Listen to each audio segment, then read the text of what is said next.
আসসালামু আলাইকুম, আশা করি তোমরা সবাই ভালো আছো। আজকে আমি যে টপিকটা নিয়ে এসেছি সেটা হলো প্যাটার্নের পর্ব ৮ এবং টপিকটা হলো ক্রমিক স্বাভাবিক বিজোড় সংখ্যার যোগফল।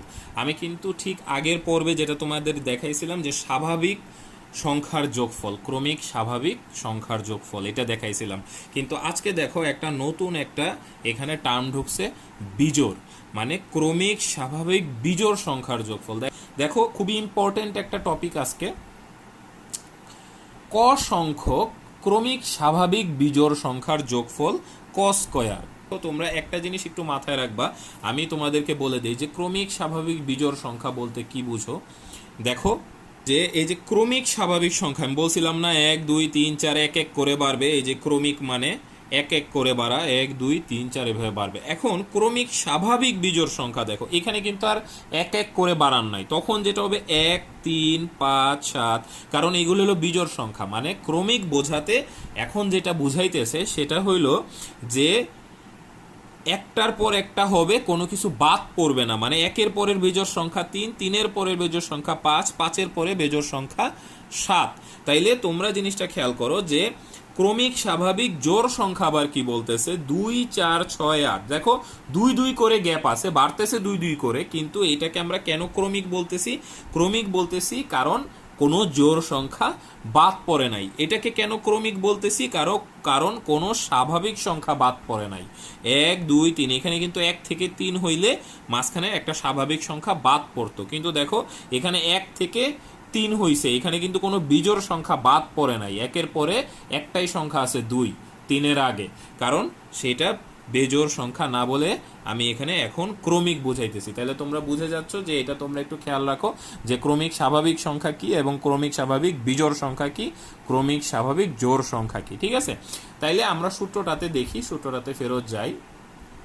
যদি ক সংখ্যক ক্রমিক স্বাভাবিক বিজোড় সংখ্যার যোগফল, তাহলে কত হবে? ক, তাহলে ক স্কয়ার। তাইলে দেখো যদি 10টা বিজোড় সংখ্যা হয় তাহলে যোগফল হবে কত? 10 স্কয়ার, মানে 100।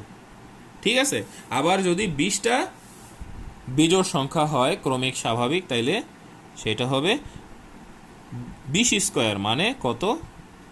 400। যেটাই হবে সেটা স্কয়ার হয়ে যাবে। ঠিক আছে, দেখো পরীক্ষার হলে যেভাবে আসে প্রশ্নগুলা একটু দেখো। প্রথম 10টি বিজোড় সংখ্যার যোগফল বের করো। তাহলে প্রথম 10টি বিজোড় সংখ্যার যোগফল কি আমাদের চিন্তা করতে হবে না, এই যে আমরা সূত্রটা দেখেছিলাম একটু আগে যে ক সংখ্যক ক্রমিক স্বাভাবিক বিজোড় সংখ্যার যোগফল ক স্কয়ার। তাইলে প্রথম 10টি বিজোড় সংখ্যা, তাহলে আমার কয়টা আছে? 10টা, তাইলে 10 স্কয়ার, তাইলে 100। তাহলে খুবই সোজা কিন্তু, ঠিক আছে। কিন্তু এখন পরীক্ষার হলে আবার একটা আসতে পারে একটু অন্যভাবে ঘুরে, যে দেখো 1 + 3 + 5 + 7 এরকম করে 19 পর্যন্ত দেওয়া আছে, এর যোগফল বের করো। তাহলে দেখো 1 থেকে 19 পর্যন্ত বেজোড় সংখ্যা কয়টা আছে? বেজোড় সংখ্যা দেখো 1 থেকে, এই দেখো এটা কিন্তু ক্রমিক স্বাভাবিক হচ্ছে, দেখো 1 3 5 ক্রমিকভাবে বাড়তেছে, ঠিক আছে, কোনো বিজোড় সংখ্যা বাদ নাই। তাইলে আমার কিন্তু যেটা করা যেতে পারে যে আমরা এইভাবেও করতে পারি যে এটার মধ্যে আমার দেখতে হবে বিজোড় সংখ্যা কয়টা আছে। তাহলে বিজোড় সংখ্যা আছে 1 থেকে 19 পর্যন্ত 10টা। তাহলে ঠিক আগের মতো আমি এটা 10 স্কয়ার সমান সমান 100, তাইলে আমি কিন্তু সেটা করতে পারি।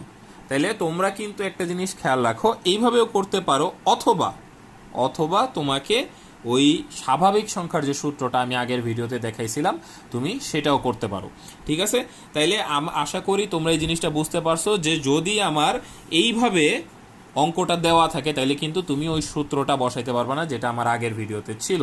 তাহলে তোমাকে অবশ্যই এই কস স্কয়ারের সূত্রটা ব্যবহার করতে হবে, যেটা আমরা আজকে শিখলাম।